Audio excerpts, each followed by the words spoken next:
তথা এছিয়াৰ প্ৰথমটো এম্পি থিয়েটাৰ ৰংঘৰ। স্বৰ্গদেউ প্ৰমত্ত সিংহই ১৭৪৬ চনতে নিৰ্মাণ কৰিছিলে।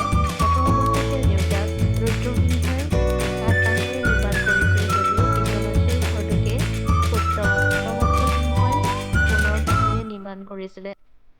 এই ৰংঘৰটো ওপৰ মহলাত বহি আহোমৰ ৰজা মহাৰজা আৰু ৰাজমহীয়াসকলে বিভিন্ন ধৰণৰ খেল নৃত্য-গীত উপভোগ কৰিছিলে আৰু সেই সময়ত যিসকল অতিথি আহিছিলে তেওঁলোককো এই ৰংঘৰতে আপ্যায়নৰ চেষ্টা কৰিছিলে। শুনকচোন যদি শেষলৈ চাওঁ তেন্তে এইটো কেনেধৰণে চলাই কৰিব।